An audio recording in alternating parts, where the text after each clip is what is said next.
दुबईत बंगला, आलिशान बोटी आणि कोट्यवधींचे भूखंड मालकीचे असणारे विक्रम काकडे सध्या चर्चेत आहेत.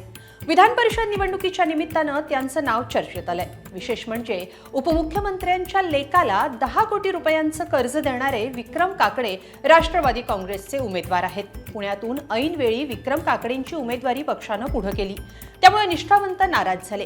पण राजकीय तणावासोबत संपत्तीवरूनही विक्रम काकडेंची सध्या चर्चा होतीये. आलिशान बोटी, महागड्या गाड्यांचे मालक असलेले विक्रम काकडे किती श्रीमंत आहेत? त्यांच्या कोट्यवधींच्या संपत्तीचा स्रोत काय आहे? सगळं सविस्तर पाहूया या व्हिडिओतून. नमस्कार, मी स्वाती पाटील. लोकमत.com वर आपलं स्वागत आहे.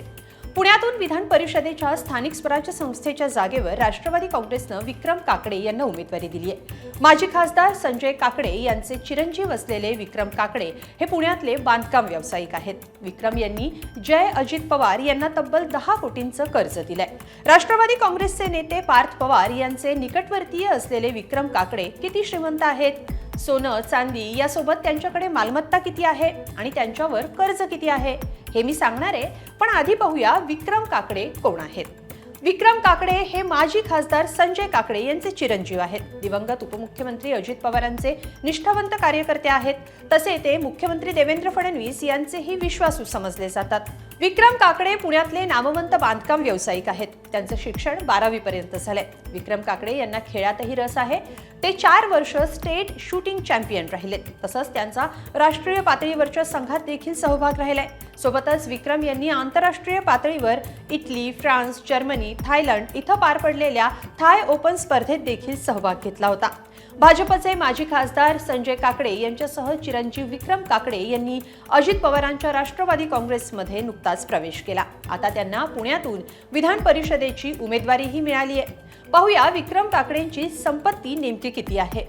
विक्रम काकडे यांच्या नावावर 153 कोटींच्या आसपास मालमत्ता आहे. प्रतिज्ञापत्रात दिलेल्या माहितीनुसार काकडे यांच्या नावावर 153 कोटी 2,75,256 रुपयांची स्थावर आणि जंगम मालमत्ता आहे. यात 78 कोटी 95,65,531 रुपयांची जंगम मालमत्ता आहे. त्यांच्याकडे 7.5 लाख रुपयांची रोख रक्कम आहे.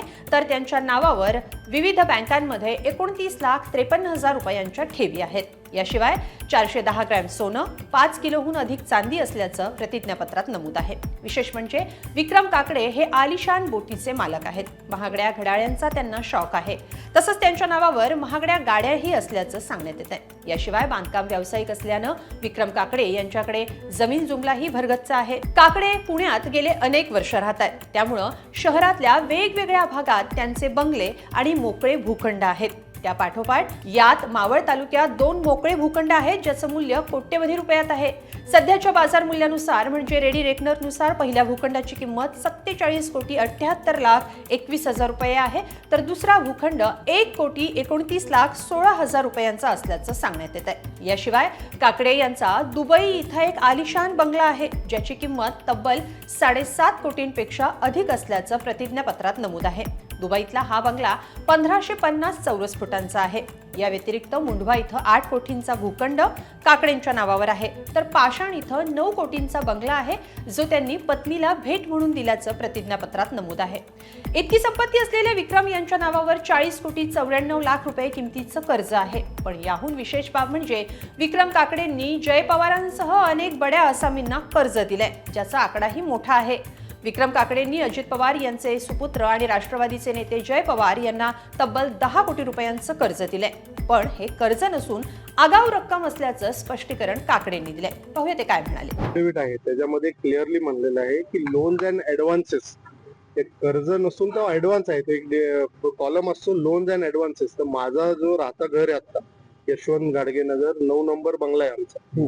10 नंबर जो बंगला आहे, 10 नंबर प्लॉट हा माननीय जय अजित पवार या नावाने तो बंगला आहे. तो प्लॉट मला स्वतःला तिथं राहण्यासाठी मी घेणार होतो. आणि तसंच आमचं आदरणीय मागच्या वर्षी झालं, तर काही ह्या निवडणुकीशी त्याचा काही संबंध नाहीये. तर मागच्या वर्षी तो व्यवहार झालेला आहे. आणि त्या बंगले मला लागून म्हणजे 9 नंबर आणि 10 नंबर प्लॉट आहे. तर तो आम्हाला घ्यायची इच्छा आम्ही आदरणीय दादांकडेच व्यक्त केली. तर तो जय अजित पवार यांच्या नावाने असल्यामुळे त्यांच्यासोबत तो व्यवहार करावा लागला. त्याचा तो ऍडव्हान्स आहे. कुठल्याही प्रकारचं कर्ज किंवा काय जे काय मी मीडियामध्ये बघतोय सकाळपासून कुठल्याही प्रकारचं ते कर्ज नाहीये. आता ऍफिडेव्हिट सबमिट करताना एक पर्टिक्युलर कॉलम असतात, त्या कॉलमला नावं दिलेली असतात, त्याच्यामध्ये लोन्स अँड ऍडव्हान्सेस असं ते तुम्ही ऍफिडेव्हिट आजही बघितलं त्यात तुम्हाला दिसेल. तर ते लोन नसून ते ऍडव्हान्स आहेत या 10 नंबर बंगल्यासाठी. दरम्यान विक्रम काकडेंनी काही बड्या आसामी आणि कंपन्यांनाही कोट्यवधी रुपयांची कर्ज वाटली आहेत. यामध्ये परवेज ग्रँट यांना 2,17,00,000 रुपये, तर Rustam Barocha, Kakade promoters, Kakade developers, Shrisha enterprises आणि राज डेव्हलपर्स यांना मिळून 40,95,00,000 रुपयांचं कर्ज दिल्याची माहितीही समोर आली आहे. विक्रम यांच्यावर 2 गुन्हे देखील दाखल आहेत. एकंदरीत कुठलीही चर्चा नसताना पुण्यातून मिळालेली उमेदवारी, जय पवारांना दिलेलं कर्ज आणि कोट्यवधींच्या संपत्तीमुळे विक्रम काकडेंची सध्या सोशल मीडियावर चर्चा होतीये. पण माजी खासदार संजय काकडे यांच्यासोबत दिवंगत अजित पवारांचा वाद झाला होता. आता त्यांच्याच मुलाला आमदारकीची उमेदवारी दिल्यानं पक्षात मोठ्या प्रमाणात नाराजी आहे. या पार्श्वभूमीवर निष्ठावंत कार्यकर्ते विक्रम काकडेंना कशी साथ देतात हे पाहणं महत्त्वाचं असणार आहे. या सगळ्यावर तुमचं काय मत आहे हे कमेंटमध्ये नक्की लिहा आणि lokmat.com ला सबस्क्राईब करा. धन्यवाद.